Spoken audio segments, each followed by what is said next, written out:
Hey, welcome to Clarksville Vibe the show where we tell the stories of the people in Clarksville who make this place the greatest place to live in America. I'm your host, Kevin Kennedy Jr., local pediatric dentist here in town. I get to have this great privilege of talking with people from all across our community, both natives and newcomers, and get to share these great stories of positivity of people just continuing to pour their gifts and their talents and their skills into our community. Our guest today is going to bring it just like all of our other guests have. But if you get a chance right before we get too far into this episode, go ahead and hit subscribe or like, follow, whatever the social media algorithm encourages you to do. We do release these episodes on every Friday, and so you'll want to be catching up with the latest content as soon as it comes out.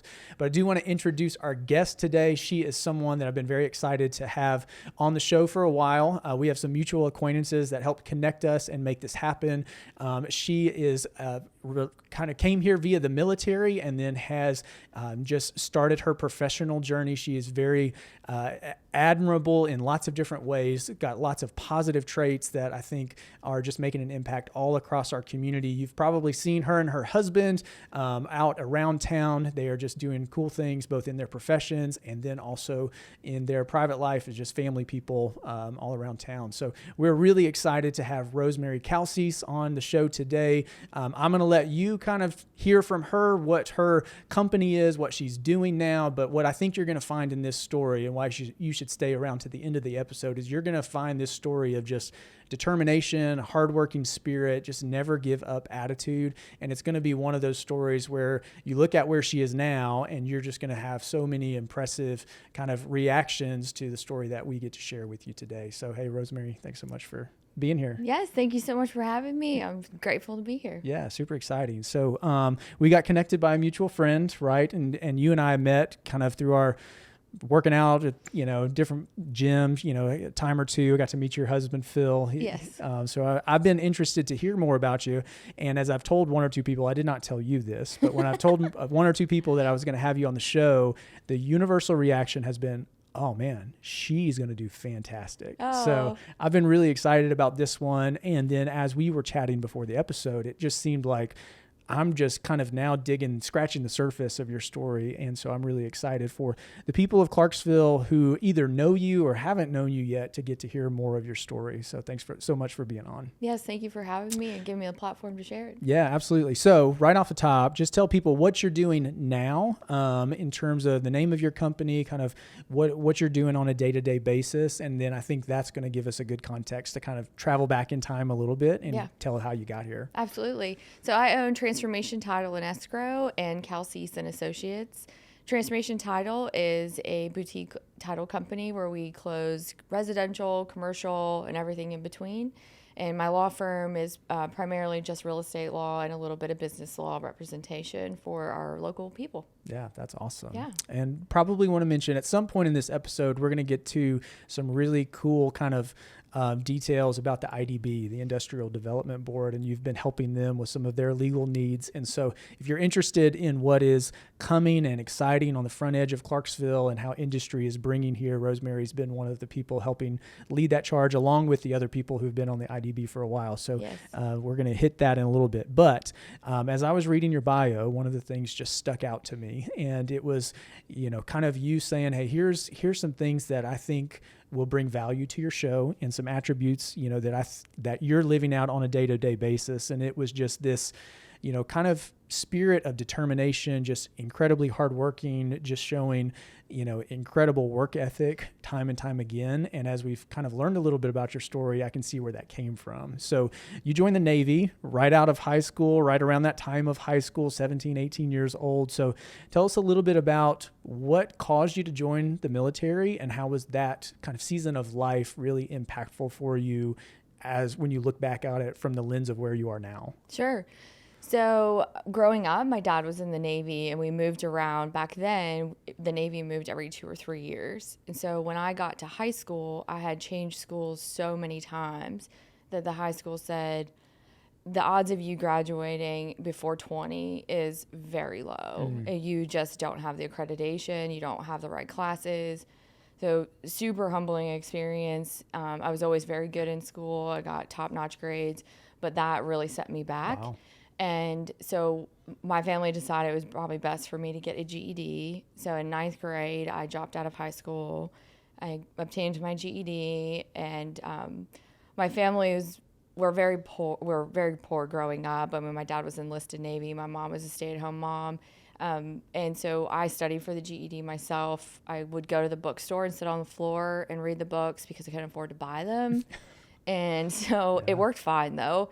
So I got my GED and started working a little bit, and then quickly realized that I was going to have to do something. And back then, getting into college with a GED was pretty challenging without going to community college first. But on the flip side, I couldn't afford it, and my parents couldn't afford it. So I decided to join the Navy to help get me to the next step in being able to get my education and work experience. So as soon as I turned 18 years old, I went and signed in, and off I went as an E1 in the U.S. Navy. Wow. That's but what I hear from that is you passed over it very quickly, but it is just a nugget of like a window into your determination. Most teenagers at that time, when maybe their track of their life is going in a different direction than they expected, hey, I need to study for the GED. Well, I can't afford any books. I think a lot of teenagers would just say, oh, well, I'll just go wing it, right? But you kind of had this mindset at that point, wherever it came from. It's just probably just deeply rooted in you, in your DNA of, no, I'm going to find out some way. I'm going to scrap through this. I'm going to be resourceful and find some way to give myself the best chance to pass this, because I know I need this for the next step. And so looking where you are now, I'm sure that trait has served you well, timeless, time and time again, for probably many ways that we won't even be able to get to on the podcast.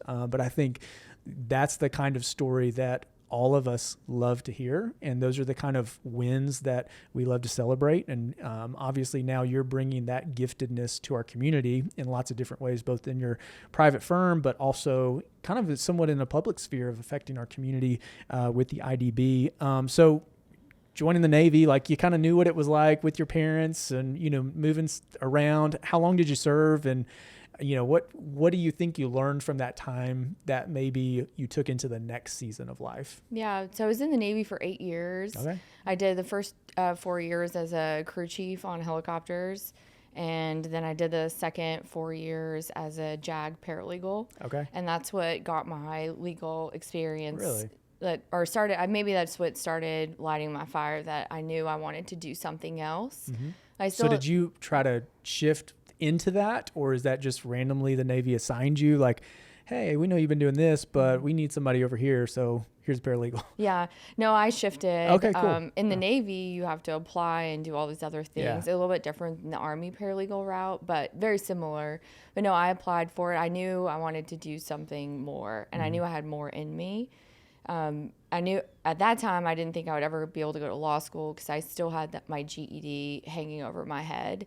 And when I applied for paralegal school in the Navy, I had already gotten my bachelor's degree. So I went to school at night, got my bachelor's degree from Roger Williams University, which is in Rhode Island, and then transferred over to be a paralegal, did that, and then I went and got my master's degree at night from the University of Alabama in sports medicine, because I was like, oh, I'm going to be a sports trainer. Yeah. That would be so rad. It would be so rad. And then I finished that and did my internship, and I was like, this is terrible. Yeah. I don't know. It's not what I'm built for. This is not what I'm built for. The football players do not care what I have to say. No. Oh, so you were like working on campus with their football team? Yes. When was this? Like what years? Yeah, I wasn't University of Alabama. It was like in the Navy. Okay, I gotcha. was interning. Yeah. And I quickly realized, like, there is no chance that I'm going to stand on this field and help these people. No. Yeah. Well, and shout out to the sports medicine people who are out there and Yes. make careers out of it, because especially in college athletics, like, you got these young kids who think their bodies are indestructible and don't believe in your treatment regimen. And, some of them do, and they're fantastic and they're great leaders on and off the field. But, it's a hard demographic to really serve when they think they're indestructible and their bodies can just take anything. And don't tell me what not to do. I want to play. Yes. No, that's exactly it. That's right. And I'm 5'3", blonde hair, and I weighed 115 pounds. Yeah. And they were like, little girl, no ma'am. Yeah. And I'm like, oh gosh, okay. And I guess they're all enlisted or, officers in the Navy, Yes. in their, wow. Yeah. That's a tough demographic. Yeah, no, it fair wasn't enough. for me. Yeah. So So now you're just going to go chop heads off in the legal profession. yes, Nice. yes. Yeah, so I worked in general court martials, and then I went to Honduras. Okay. And in Honduras, I was the JAG representative down there, so it was independent duty assignment. And I did all the legal work for the station in Honduras, which is where I met my lovely husband, Phil. Nice. And so he is Army. Is that correct? He is Army, Okay. and he was a pilot, and Okay. he met me. He had a crush on me, and so he would come over to legal once a day and ask me for a power of attorney. And eventually Just for random people. yes. And I'm like, 7th grade social studies buddy. I need a Yes. power of attorney just in case something Exactly. happens. That's exactly By the way, what he can you help me? did. Well, it's a great sales pitch. I mean, there's endless needs. So I Yes. think he just saw an opportunity. So shout out Phil. Not Yeah. a bad strategy. Seemed to work out. Persistency was right. key. Yeah. But then eventually I'm like, Phil, we have now written you 20 power of attorneys. And if you come to me again, I'm going to write a restraining order Yes. on you. Yeah. yes. That's classic. Yes. And then he told the entire post that he was going to marry me. Yeah. Phil, what a great, I mean, I've not been around him other than like the gym setting, but just, really admirable like aura of confidence.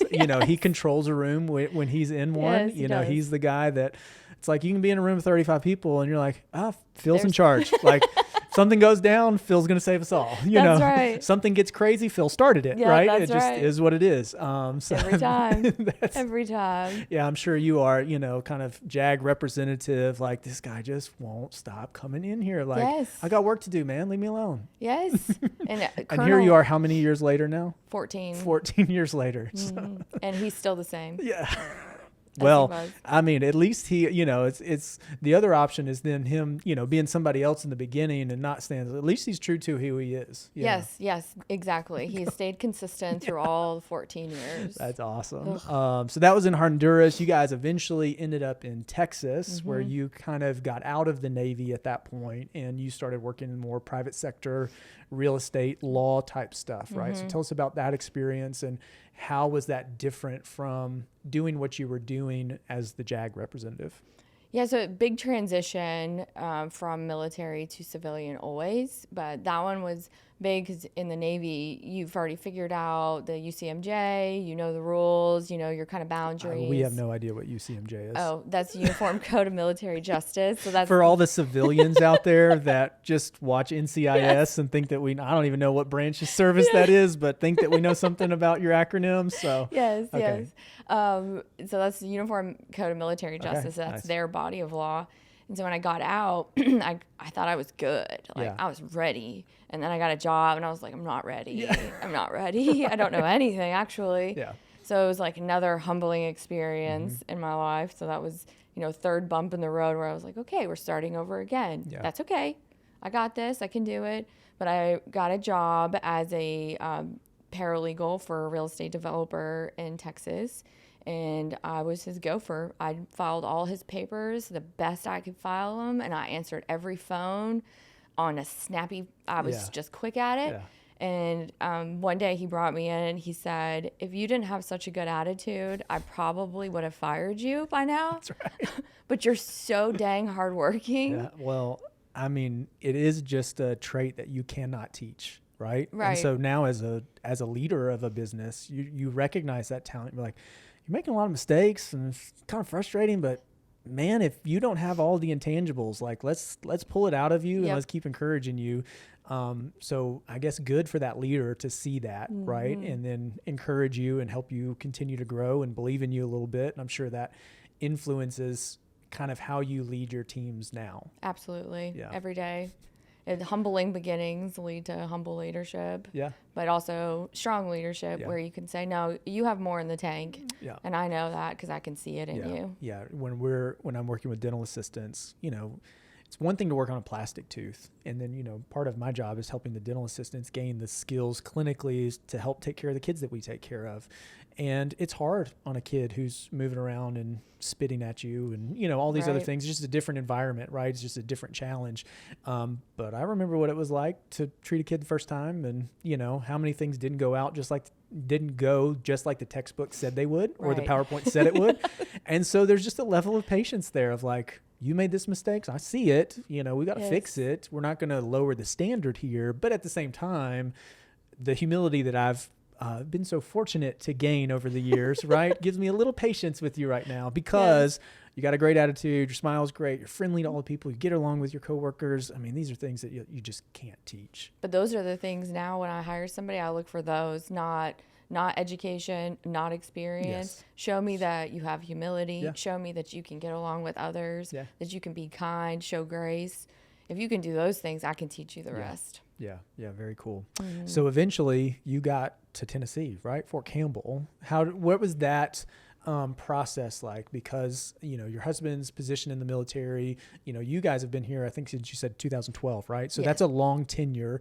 So did he have kind of a change in what he was doing in the military that brought him here and allowed him to have this kind of long tenure here? Yeah, so Phil assessed for the 160th in 2012 and got selected. Nice. And we moved here November of 2012, and he joined the 160th Regiment, and we moved and picked up. And at that time, it was just the two of us and our dogs. So we were young, military, just living the dream, had, you know, freedom to do all of the things. What was your thought when you got that paper that said Fort Campbell? Like, come into Clarksville as the city, you know, just the two of you and a dog. Like, was it exciting? You know, were you like, I don't know about that place yet? Yeah, no, I love a good adventure. Oh, yeah, so anytime something ever hit us in the military, I'm like, oh yeah, I'm in. Let's go. We'll Probably see the from your world. days growing up, like you're just used to change, transition.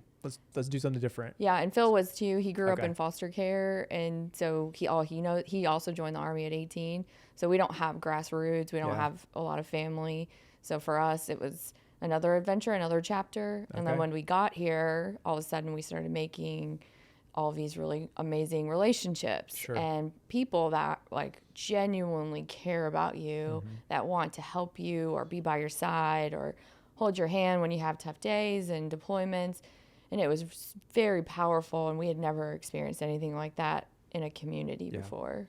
So, you know, the 160th, I don't know all the details, so excuse me in advance if I misspeak or don't say something correctly, but what I understand of them is mainly kind of air support for, you know, pilots, people who fly, but it seems to be a really tight-knit community inside the 160th, and that includes, you know, both the technicians, the operators, the pilots, the people who help support them remotely.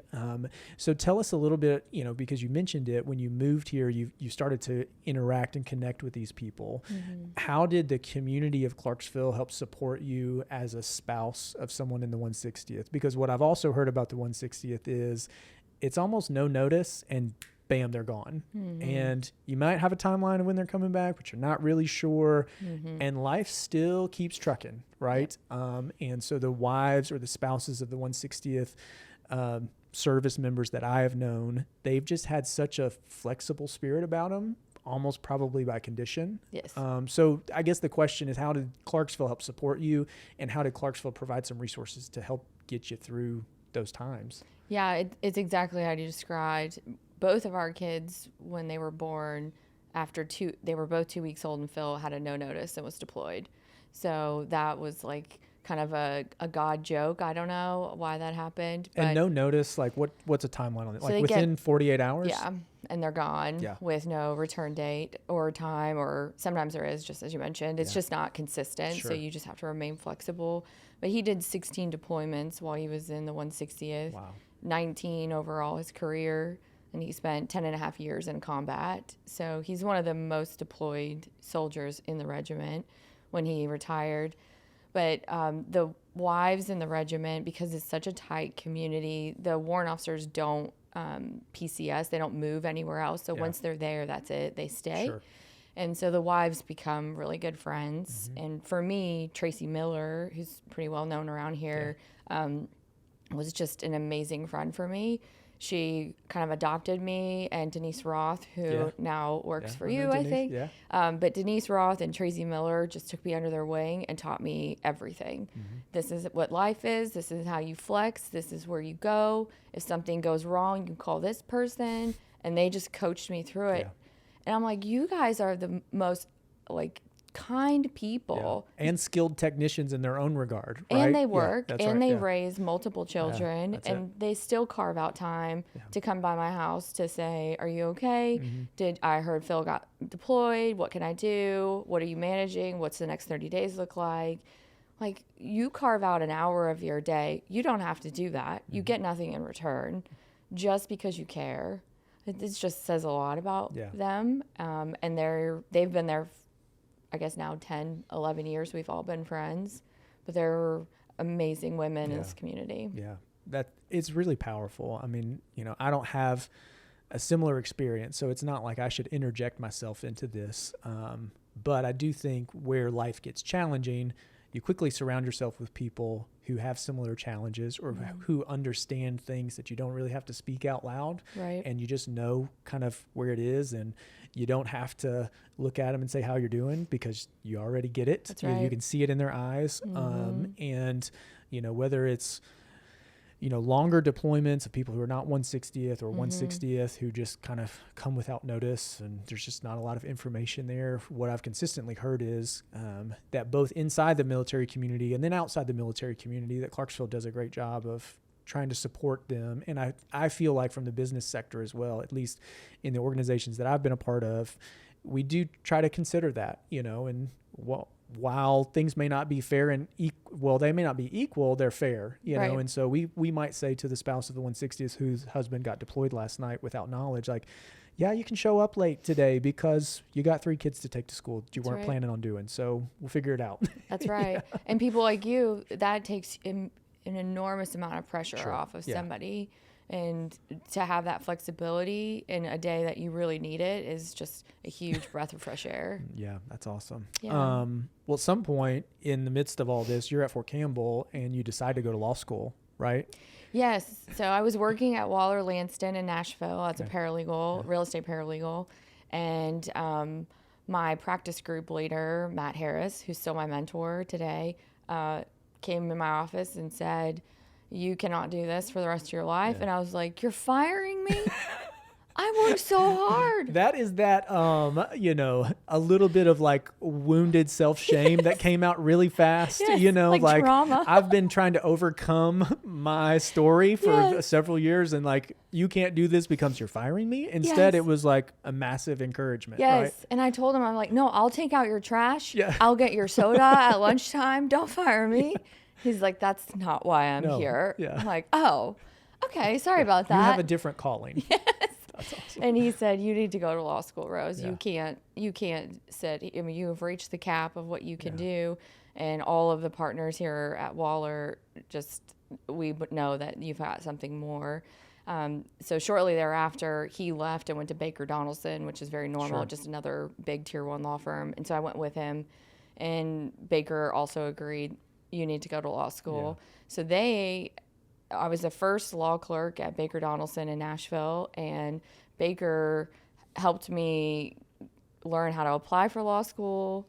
And then when I got in, they split my schedule. So in the mornings I was doing law school, in the afternoons I worked, which was insane for that big to give me that grace. So I studied every single second, and because I knew that was paid time, and I would not have taken advantage of it. And Matt would come in and say, Rose, you can take a break. I'm like, nope, I'm good. I'm going to get an A in this class. Right. Yeah. So I did law school and worked part-time, and ended up graduating. I graduated at the top of my law class. I think my GPA was like 3.4, but I was top 20%. Sure. And came back, and That's funny. I didn't go to law school, but the lawyers that I know, law school is just a whole different experience. I think my dad's still somewhat traumatized, and he went in like the probably late 70s or early 80s. I don't really even know when he went, but he still tells stories of just, just them being so hard, the bar Yes. exam's so difficult. Like you really don't know if you're going to pass it or not. There's a very real chance that you take that thing multiple times. Yes. And, but I guess the question that I'm getting to is, from your early story that we've talked about, right? This, freshman in high school who has this realization of, I'm not going to have the normal course in high school. You study and you take the GED, to then at some point finishing at the top of a law school class. What would your advice be to some young person who may happen to listen to this or see this clip and has parts of their story that are maybe a little bit unexpected? And how would you kind of advise them to not give up, because you never really know where your life is going to lead you? Yes, I would say you can change the trajectory of your life at any time, and today or tomorrow is a new chapter or opportunity to do that. And no matter what the cards that you were dealt, you can change that. You can change out the hand that you were given. You just need to get there and have the dedication to do it. Never give up. Yeah. Never give up. It's a powerful word. There's decades of wisdom in that, right? It's just convincing these young people that it's there. Your yesterday doesn't determine your tomorrow. Cup half full. When I got to law school, everyone's always smart in law school. Everybody graduated at the top of their class. So when I got there, I had already been used to being at the bottom of the barrel and really poor. So I had very low expectations. So I sat at the front of the class and studied my rear off. And so when I was getting A's, I was like, wow, this is great. But I was so much older and a little bit more matured. So I knew exactly what my objective was. Yeah. Where if you're younger and you go to law school, not to say that's bad, but when you're younger, you can get distracted or derailed by somebody's words or somebody's criticism of you. But when you've gone to the military and you're married and you have kids and they tell you you suck, you're like, oh, I know that. Yeah, I've known that for a long time. Thanks for the advice, buddy. Yeah, I've been told multiple times. You wanted to add it onto the list of signatures of people that have said that also. Yeah. Is that all? Yeah. But I still got an A? That's great. Whereas like the younger kids, they're devastated. I'm like, oh, don't worry about that. Yeah. That's gone tomorrow. Wait till how many times someone has this conversation with you. This will continue for the rest of your life. Yeah, you're just getting an extra layer of skin because you'll need it, right? Life is coming at you. So finish law school. You're still here in Clarksville. Phil's still doing the 160th thing. And then you a few years ago, kind of make this transition to now deciding to start a law firm, a title company. And with all this life experience, what are some of the leadership lessons or values that you took from those seasons of your life into now starting this, kind of niche boutique, as you called it, firm that deals with, specific things with skill and excellence? Yeah. So the most prominent thing that I've learned is that law firms, lawyers, or title companies have kind of this chip on their shoulder at the tier 1 level all the way down to solo practitioners. Not all of them, but it's almost as you need me, I don't need you. So I'll listen to you, but I'll make the determination whether I'm going to actually help you. And I take the opposite approach. I'm a Serbian at heart. I'm a woman of Christ, and I believe that God gave me the intelligence to be a lawyer, but that's just a vehicle to serve other people. Doesn't mean I take on every case, but if I take you on, I serve with humility and grace and love and compassion, and I don't shuffle you in and shuffle you out, especially on the title side. It's often in the title world, because we get so busy and so much volume, that people lose perspective that somebody's coming in with probably the biggest purchase of their life.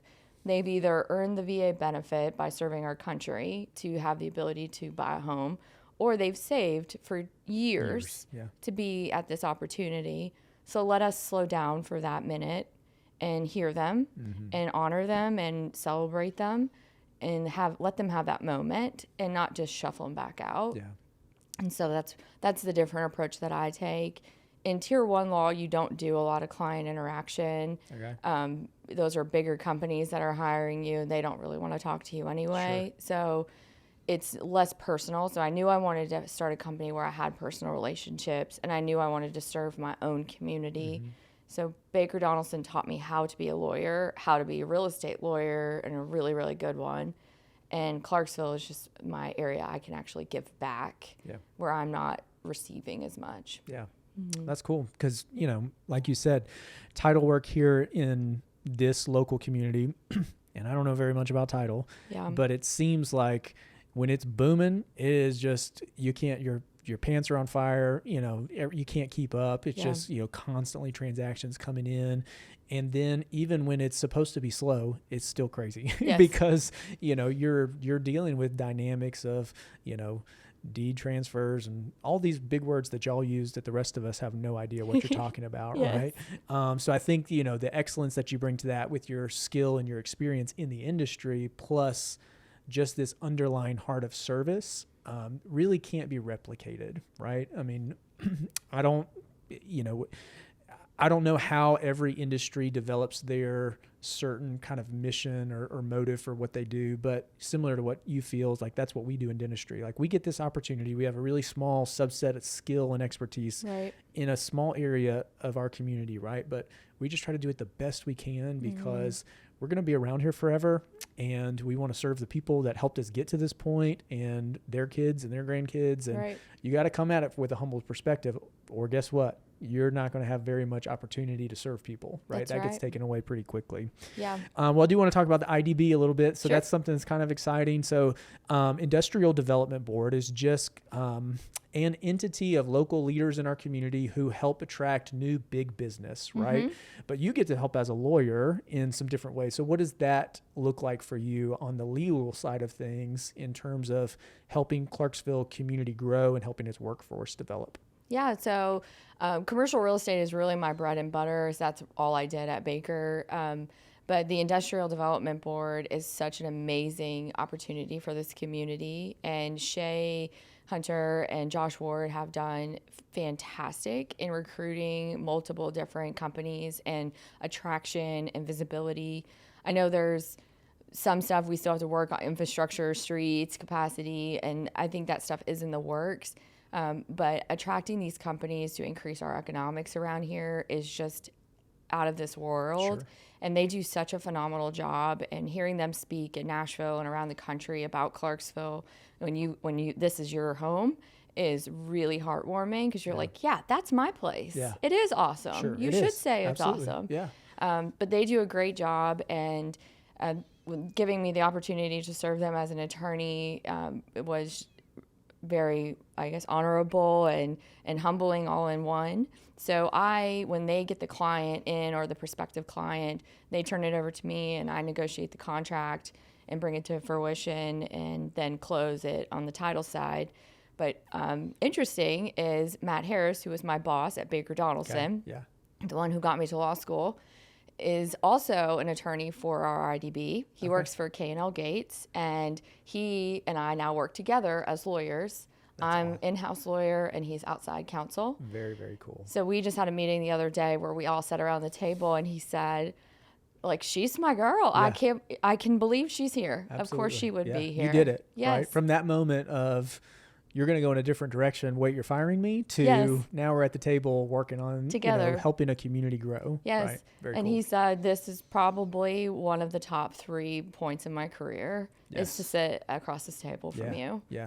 And hopefully, you get to be the Matt Harris to someone else in the future, right? Because I think that's really, when I hear people say over their long decades plus career, right? What really matters is when you mentored someone and you gave them the opportunity to believe in themselves and give them the chance to then contribute in ways that they didn't even know they were capable of. That's what it's all about. Yeah, very, very cool. Yes.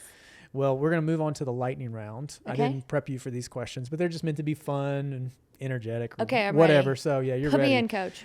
Put you in, coach. All right. So you're handling lots of hats, right? Yes. What is one app or tool that helps you stay organized? Terra Massey. Boom. A great app, right? Yes. Yeah. People run the game. So shout out Tara, keeping her running, keeping her moving things along. All right. You get a book deal today. You can write your own book. What's the topic? Humility. Bam. Yeah. Which we've gone into pretty good detail. So they've probably got the, the subscript of what it's going to look like, humility, how to go from, your early stage of career, not knowing where life was going to lead you to now where you are today. That's awesome. And helping others get there too. Yep. Right. Absolutely. Do you have a local business leader or coach or somebody who inspires you to continue to grow in your own professional journey? Yes, I do. They'll probably kill me for saying their names, but I'll do it anyway. Yeah. Paul Kruckenberg is huge. Clay Powers is a huge one. And Shay at the IDB, she's not really a mentor, but she's somebody that I look up to. Yeah. She just carries herself with tremendous amount of grace and education, and talks very well. And she's a very inspiring woman in our community, I think.